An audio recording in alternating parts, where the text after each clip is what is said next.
There is a button inside you. You didn't install it. You didn't choose it.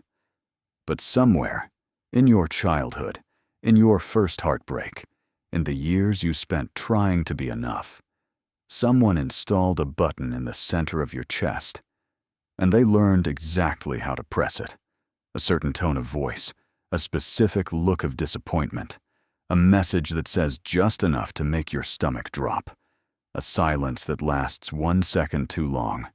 They press the button, and you react. Every single time.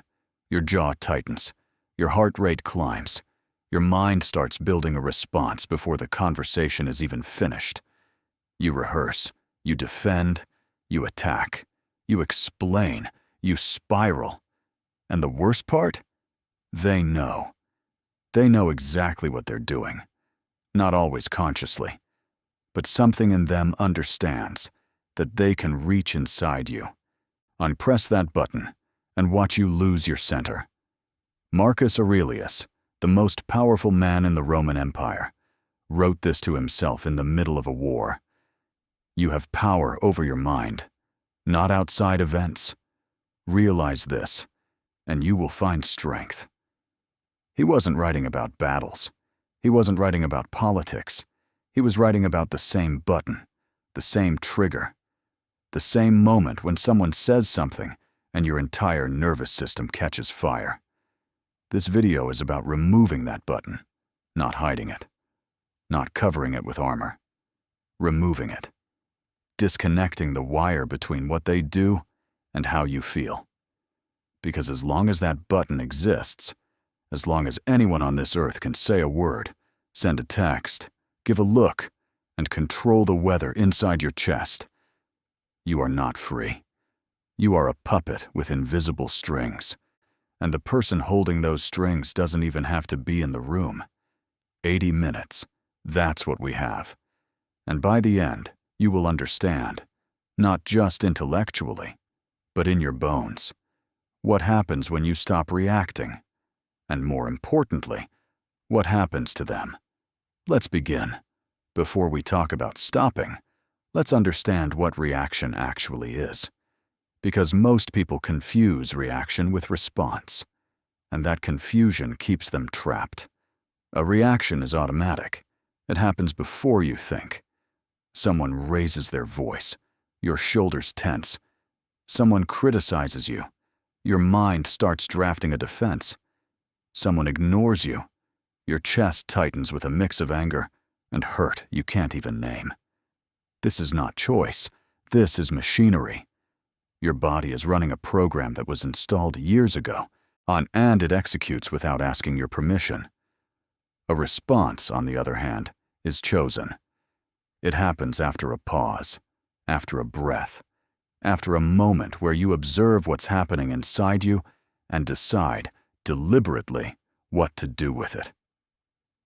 The difference between reaction and response is the difference between a man who is controlled and a man who is free. Epictetus, a philosopher who was born a slave and became one of the freest minds in history, understood this better than anyone. He said, "It is not what happens to you, but how you react to it that matters." But let me sharpen that further. It's not even about how you react. It's about whether you react at all. Because the moment you react, you've already handed your power to the person who triggered you. You've told them, without words, "You have access to my internal world. You can change my mood, my focus, my peace, with a single sentence." Think about that. A single sentence from someone, sometimes someone who doesn't even know you well, can ruin your entire afternoon, can keep you awake at 3 in the morning, can make you replay a conversation 40 times in your head. That is not strength. That is not sensitivity. That is a hijacked nervous system running an old program. And today, we begin the process of uninstalling it. Let me take you inside your brain for a moment. Because what happens when you're triggered is not philosophical. It's biological. And understanding the biology gives you power over it. Deep in the center of your brain, sits a small, almond-shaped structure called the amygdala. This is your alarm system. It evolved millions of years ago to detect threats. Predators, danger, anything that could kill you. The amygdala doesn't think. It doesn't analyze. It doesn't weigh pros and cons. It fires, fast, before your conscious mind even knows what happened. When someone says something that hits your trigger, a criticism, a dismissal, an insult, even a certain tone of voice, your amygdala fires a distress signal. Cortisol and adrenaline flood your bloodstream. Your heart rate increases. Your muscles tense. Your breathing becomes shallow. Your prefrontal cortex, the rational, calm, decision-making part of your brain, goes partially offline. Neuroscientists call this an amygdala hijack. The alarm center is taken over. The thinking center has been pushed to the background. And in that moment, in those first 3 to 6 seconds, you are not thinking. You are reacting. While you are running a survival program designed for a world where the threat was a lion, not a passive-aggressive text message. Here's the critical insight: that hijack lasts about 90 seconds. 90 seconds. That's how long the chemical surge takes to peak and begin fading, if you don't feed it. If you don't feed it. That's the key. Because what most people do in those 90 seconds is exactly what keeps the hijack going. They replay the trigger. They build an argument. They imagine the confrontation. They type the message. They call the friend and retell the story. And every time they do that, they release another wave of cortisol, another wave of adrenaline. The 90 seconds becomes 90 minutes. 90 minutes becomes a sleepless night. A sleepless night becomes a week of rumination. And Seneca described this 2,000 years before neuroscience. Anger, if not restrained, is frequently more hurtful to us than the injury that provokes it. He's describing the second wave. The first injury was the trigger. But the real damage, the lasting damage, comes from what you do after. The reaction is always more expensive than the event. Marcus Aurelius knew this too. He wrote, "How much more grievous are the consequences of anger than the causes of it." The cause is a sentence, a look, a text. The consequence is a destroyed afternoon, a broken relationship, words you can't take back, a version of yourself you don't recognize. The biology is not your fault. The amygdala is doing its job. But what you do after those first 90 seconds, that is your responsibility. That is where freedom lives. I want to give you a metaphor that will change how you see every interaction for the rest of your life. Imagine that every emotional trigger you carry is a string, an invisible puppet string attached to your chest, your jaw, your stomach, your throat. Each string is connected to a specific person or a specific memory. One string is connected to your father's voice when he was disappointed. One string is connected to the ex who made you feel not enough. One string is connected to the colleague who undermined you in front of others. One string is connected to the friend who betrayed your trust. Now imagine that every time one of these people, or anyone who reminds you of them, does something, they pull the string. And you move, you tighten, you react. You become the puppet. Now, most people walk through life with dozens of these strings attached, and they don't even know it. They think they're choosing to be angry. They think they're choosing to be hurt. But they're not choosing. They're being pulled. Epictetus understood this with devastating clarity. He said, "No man is free who is not master of himself." And mastery doesn't mean you stop feeling. It means you stop being moved by the feeling. The string is pulled, but you don't move. The button is pressed, but nothing happens. The trigger fires, but the gun is empty. That is what we're building here. Not numbness, not detachment. Not the cold, emotionless robot that the internet thinks Stoicism is about. We're building the ability to feel the pull and choose not to follow it. This is what acceptance and commitment therapy, ACT, calls cognitive diffusion. The ability to observe a thought or emotion without being fused to it. To see the anger without becoming the anger. To notice the hurt without drowning in it.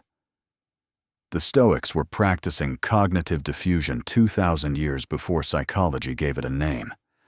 Every time Marcus Aurelius wrote in his journal, "Today I was angry." Why? He was diffusing. He was separating himself from the emotion. He was cutting one more puppet string. And here is the beautiful paradox. The more strings you cut, the more you actually feel. Because your emotions are no longer hijacked by old programs. They're free, clean, yours. Not reactions to someone else's behavior, but genuine, present, self-authored experiences. And that is the difference between a man who is reactive and a man who is sovereign.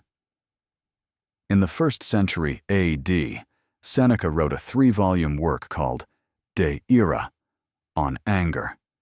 It remains to this day one of the most precise psychological analyses of human reactivity ever written, and he wrote it without an MRI machine, without a psychology degree, without a single peer-reviewed study.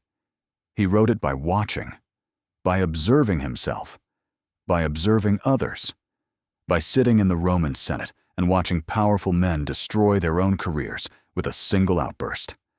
Seneca describes anger as a temporary madness. The greatest remedy for anger is delay. Delay. Not suppression, not denial, not just don't feel it. Delay. The same principle that modern neuroscience confirms. The amygdala hijack lasts 90 seconds if you don't feed it. Seneca is saying, wait, just wait. Let the chemical wave pass, and then, only then, decide what to do. He gives a practical method. When you feel the surge of reaction rising, when your jaw tightens, when your chest heats up, when your mind starts racing, Seneca says, do nothing. Say nothing. Move nothing. Let the first wave crash against the shore of your stillness. He writes, the best plan is to reject straightway the first incentives to anger, to resist its very beginnings, and to take care not to be betrayed into it. Not to be betrayed into it. Look at that word, betrayed. Seneca sees reaction as a betrayal of your own sovereignty. When you react, you betray yourself. You hand your inner world to someone who didn't earn access to it. But Seneca goes deeper. He doesn't just say, don't react. He asks, why did you react? What belief was underneath the reaction? Because every reaction is built on a hidden belief. You react to criticism because you believe you should be above criticism. You react to rejection because you believe you should be wanted.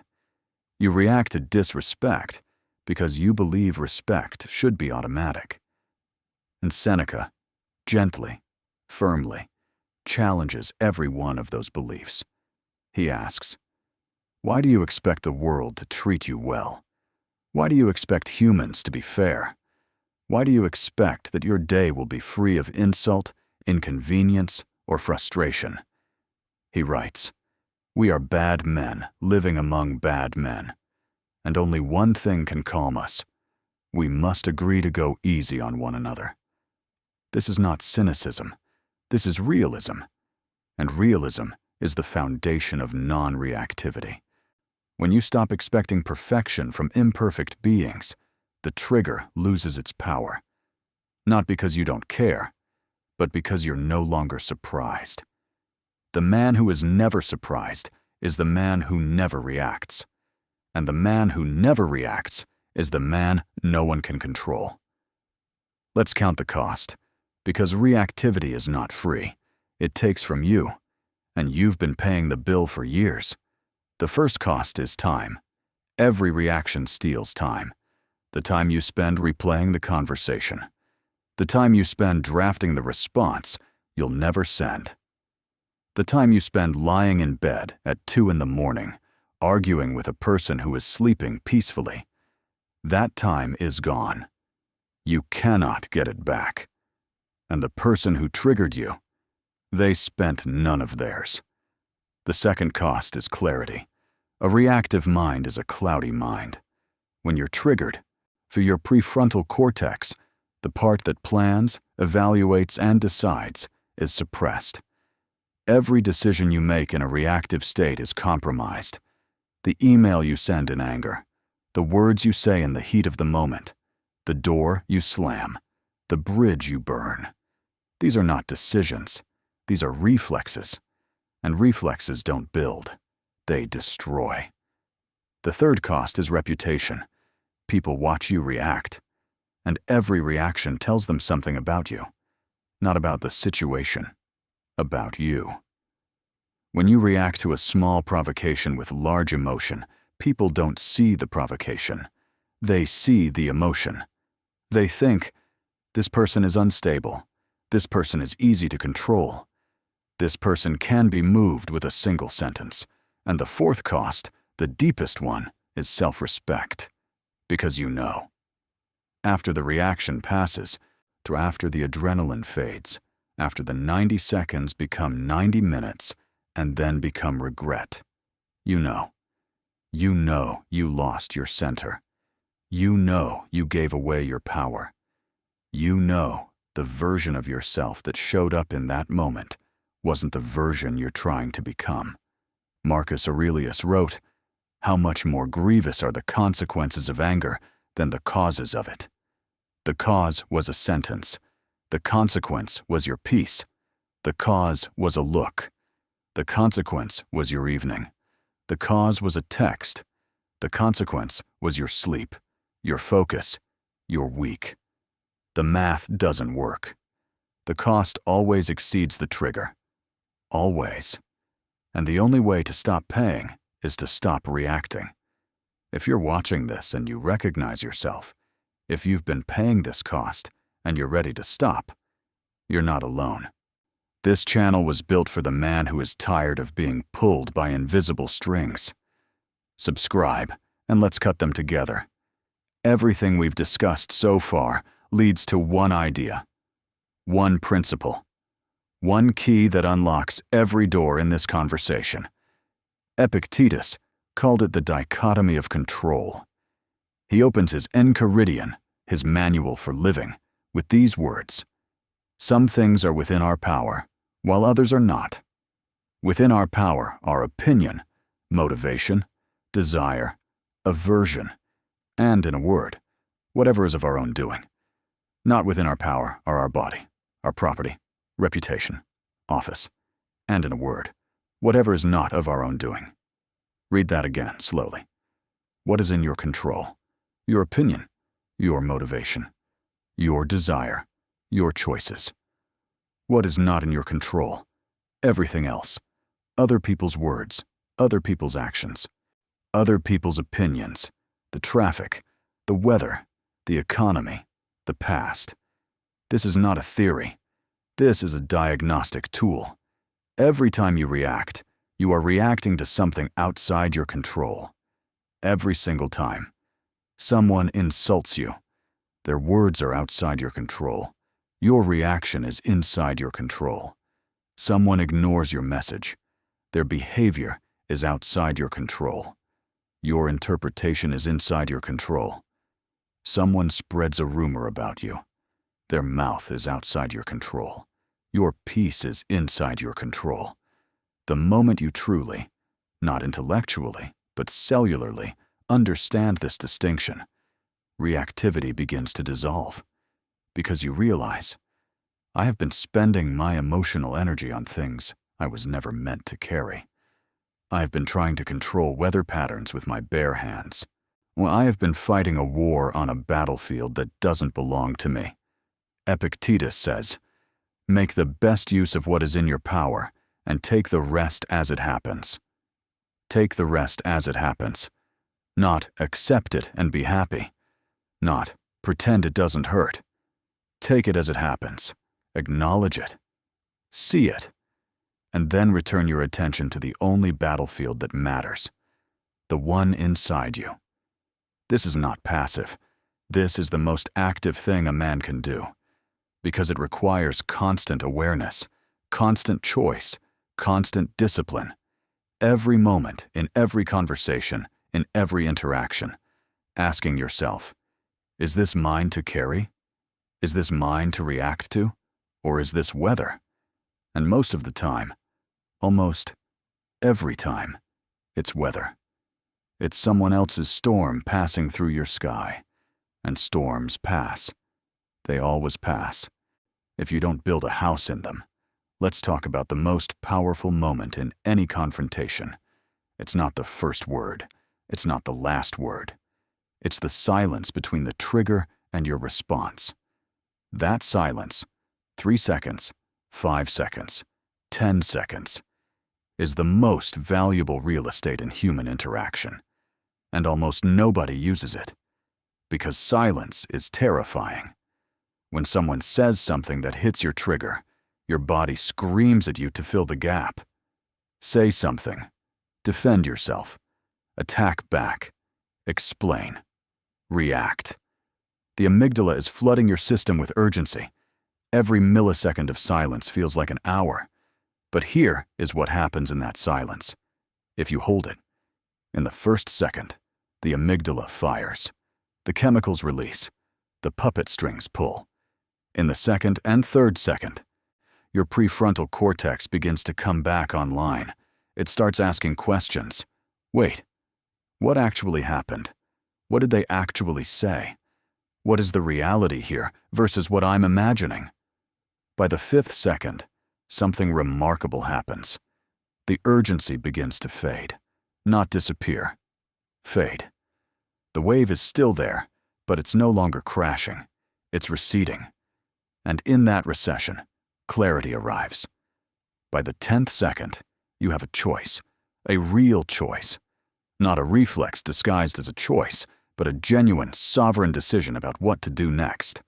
Speak. Stay silent. Walk away. Ask a question. Smile. Do nothing. Marcus Aurelius describes this moment. The first rule is to keep an untroubled spirit. The second is to look things in the face and know them for what they are. An untroubled spirit. That's the silence. Look things in the face. That's the clarity that comes after the silence. Know them for what they are. That's the response, not the reaction. Here's the practice. Starting today, when someone triggers you, when you feel the heat rise, the jaw tighten, the mind start racing, do one thing. Count to 10. Not in your head while preparing your response. Actually count. Feel each number.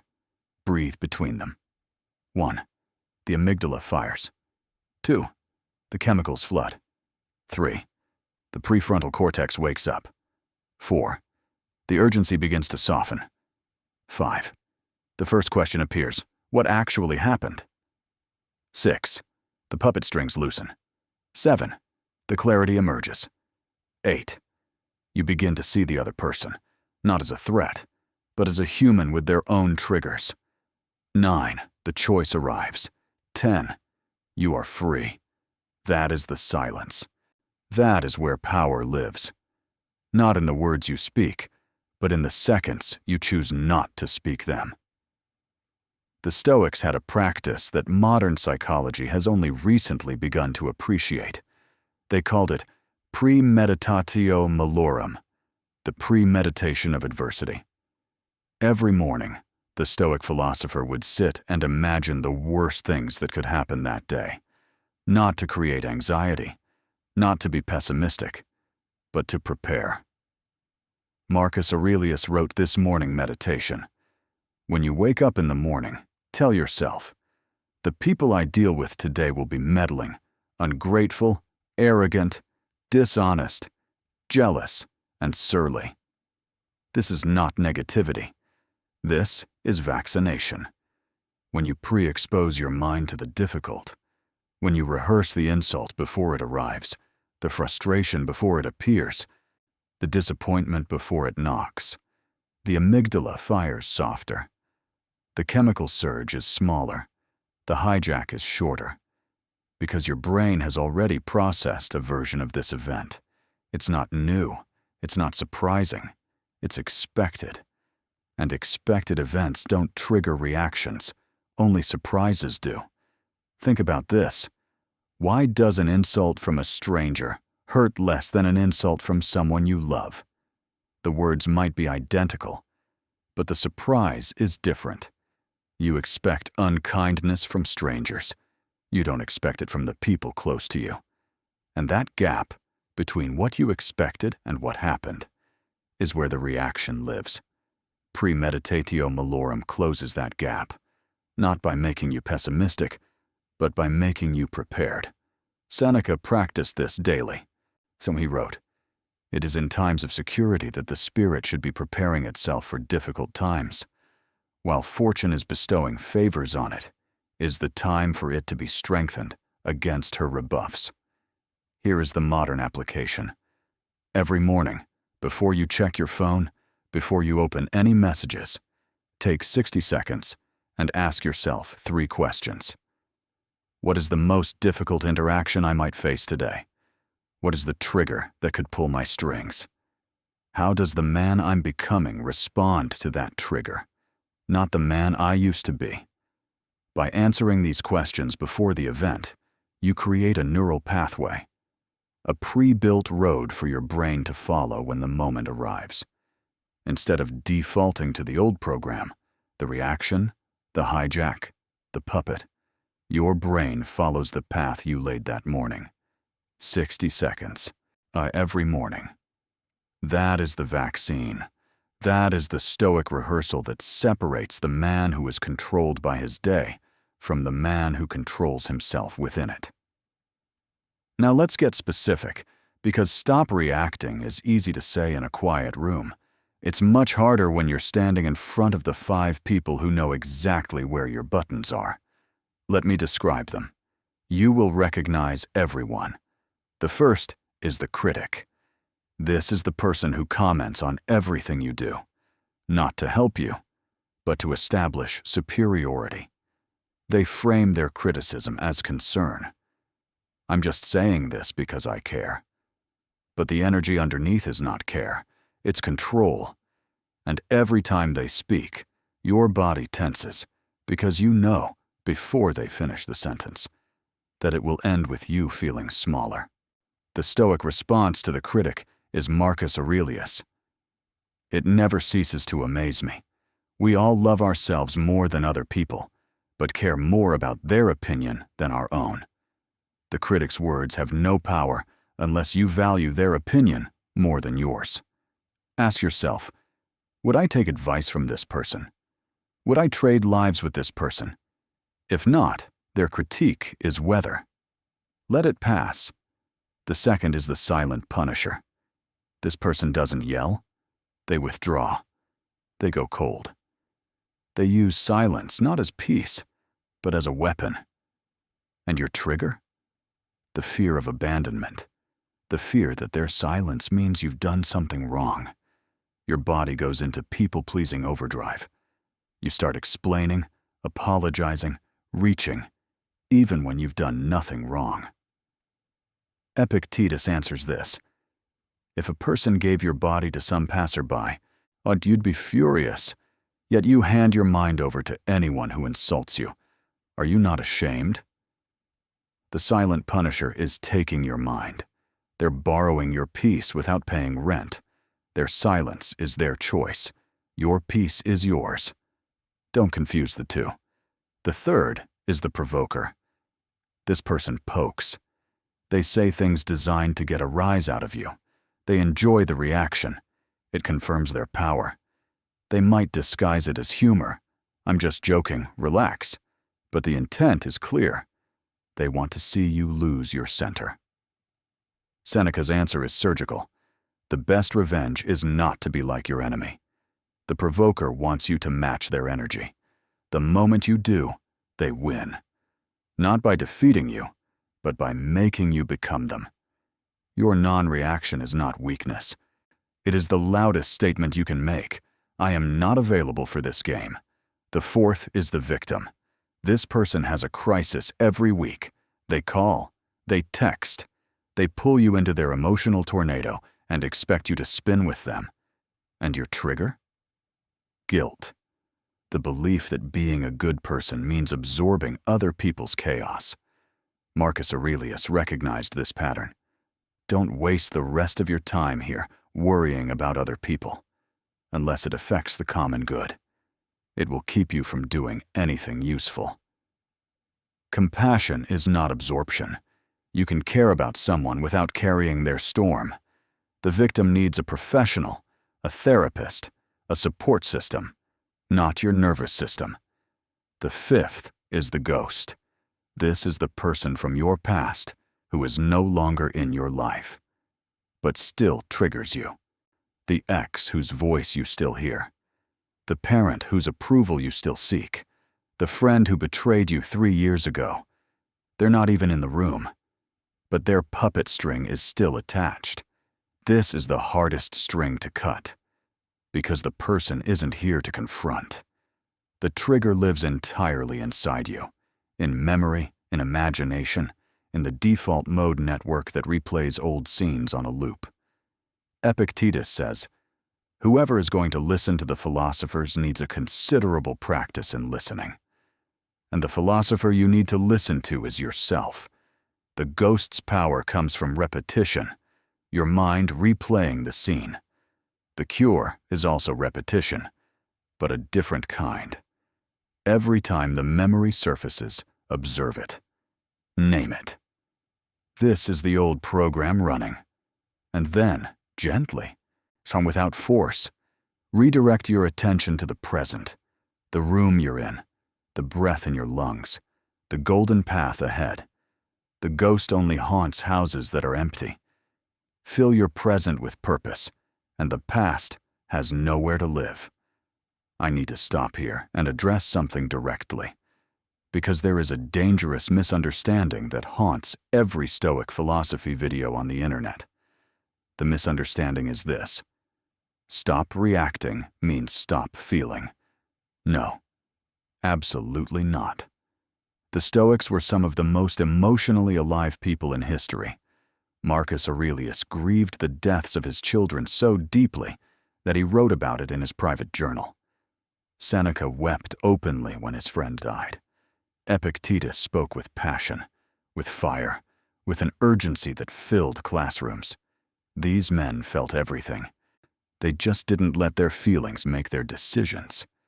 There is a massive difference between a man who feels anger and a man who is controlled by anger. The first man notices the heat rising. He names it. He breathes through it. He chooses what to do with it. The second man doesn't even realize what's happening until the damage is done. The goal is not to become a marble statue.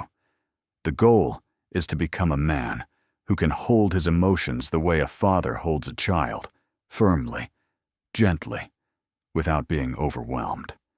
Seneca wrote beautifully about this. There is nothing wrong with changing a plan when the circumstances have changed. And the same applies to emotions. There is nothing wrong with feeling. The problem is when the feeling changes your plan, when it hijacks your direction, when it turns a calm conversation into a war. Some modern psychology calls this emotional regulation, the ability to experience emotion without being controlled by it. Acceptance and commitment.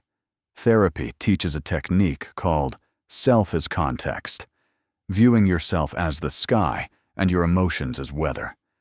The sky doesn't fight the storm. It doesn't try to stop the rain. It simply holds it. And after the storm passes, the sky is unchanged. You are the sky. Your anger, your hurt, your frustration. These are weather. They pass through you. They don't define you. The man who stops reacting doesn't stop feeling. He starts feeling accurately.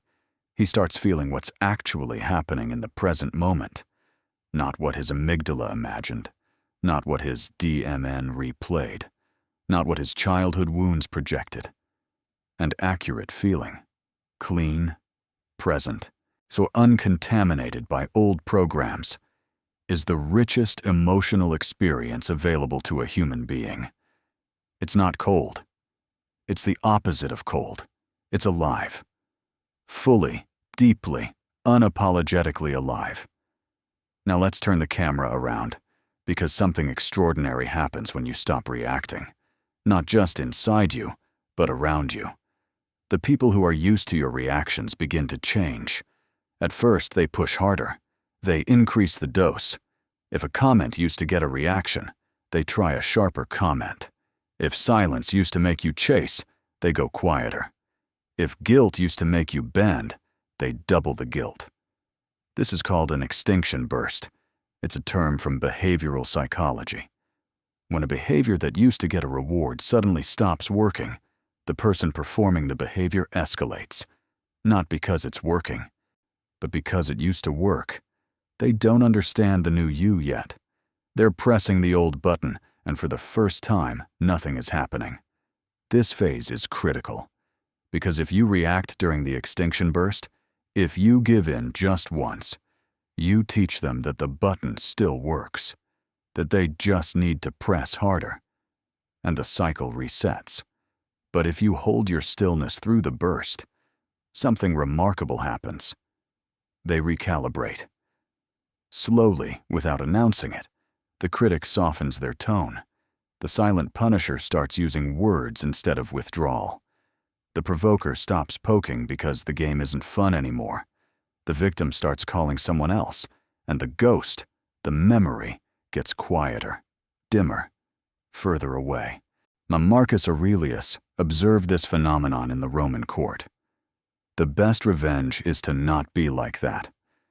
When you refuse to play the game loses its players. Seneca saw it in his own social circles. Associate with people who are likely to improve you. And here is the deepest truth. When you stop reacting, you don't just change yourself. You change the contract. Every relationship has an unspoken contract, a set of rules about how we treat each other, what's acceptable, what triggers what. When you stop reacting, you rewrite the contract, without negotiation, without confrontation, without a single word. Your silence rewrites the terms. Some people will accept the new contract. They'll rise to meet the new you. These are the people who belong in your future. Some people won't. They'll leave. They'll find someone else whose buttons still work. And their departure, as painful as it might feel in the moment, is not a loss. It is a correction.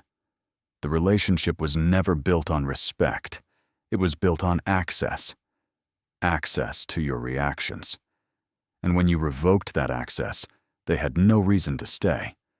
Let them go. The man who stops reacting will always lose the people who needed him to be reactive, and he will always attract the people who respect his stillness.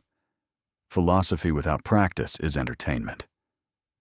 So let me give you a daily system, not a list of tips, but a structured practice you can begin tonight and continue for the rest of your life.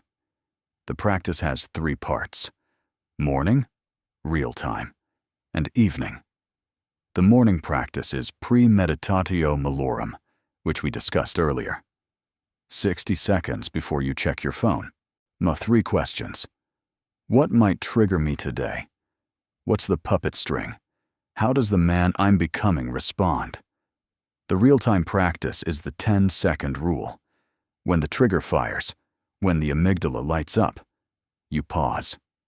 You count. Not to suppress the emotion, but to create space between the stimulus and your response.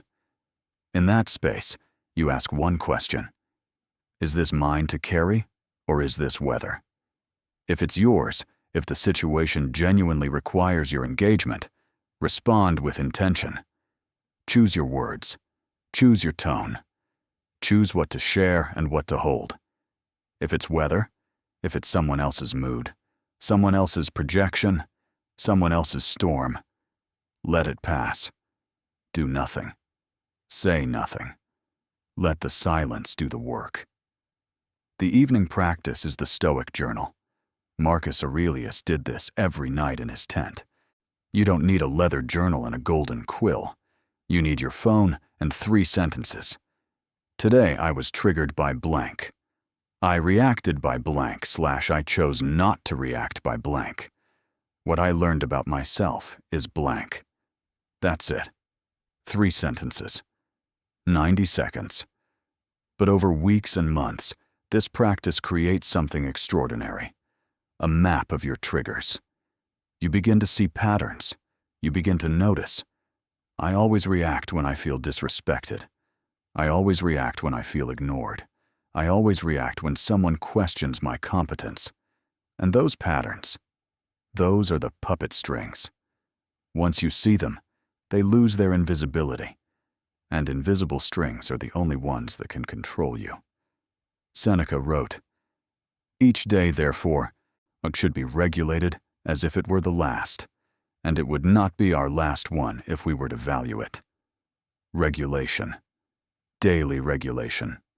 Not as punishment, but as sovereignty. The way a king regulates his kingdom, not by fighting every battle, but by knowing which battles matter.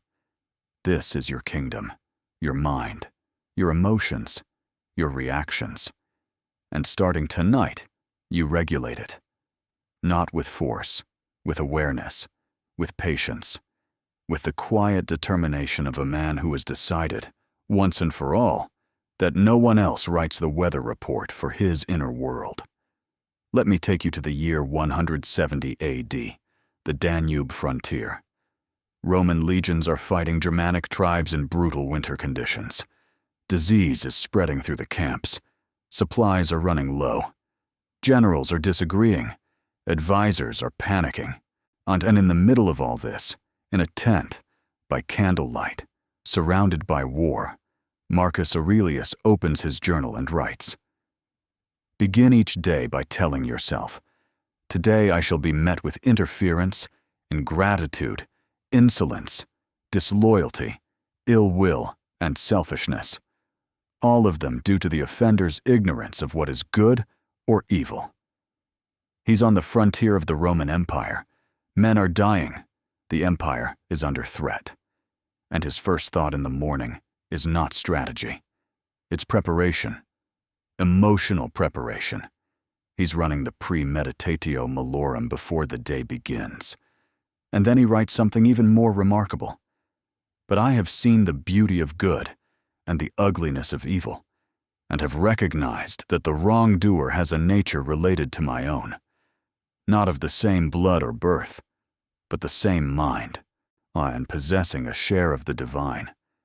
Even the person who wrongs him, even the ungrateful, the insolent, the disloyal, Marcus sees as family, not because he's naive, not because he's weak, but because he understands. They are also puppets. They are also running programs. They are also reacting from their own amygdalas, their own wounds, their own uncut strings.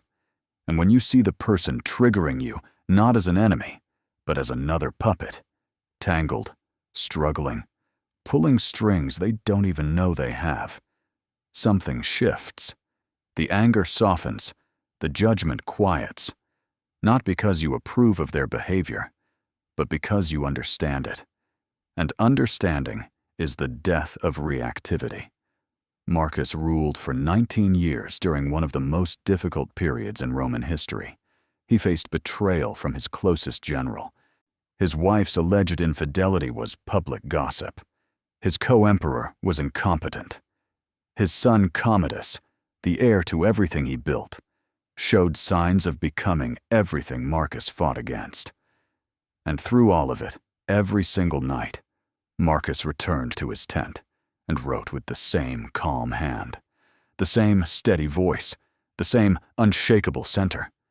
Not because he didn't feel, but because he felt everything and chose not to let it move him. That is the model. That is the man. That is what non-reactivity looks like when it's tested by the weight of an empire. We've walked a long way together. 80 minutes. From the button they installed in you to the biology of being triggered, to the puppet strings, to Seneca's delay, to Epictetus's dichotomy of control, to the silence after the trigger, to the morning rehearsal, to the 5 people who trigger you most, to what happens when you stop reacting, to the daily practice. All of it leads here, to one image, one structure, one destination. Marcus Aurelius called it the inner citadel, the fortress inside the mind, the place no insult can reach, no provocation can penetrate, no manipulation can enter. But I want to refine the image. The inner citadel is not a wall you build to keep people out. It's a space you build to keep yourself in the center, in the stillness, in the sovereignty. Inside the citadel, you don't react because there's nothing to react to. The triggers exist outside the walls, the criticism, the disrespect, the silence, the manipulation. They're all out there.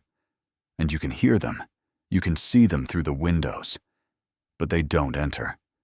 Not because you're hiding, but because you've chosen what enters your space and what doesn't. Marcus wrote, "Nowhere can man find a quieter or more untroubled retreat than in his own soul." That retreat is not somewhere you go when life gets hard. It's where you live, every day, every conversation, every interaction. You engage the world from inside the citadel.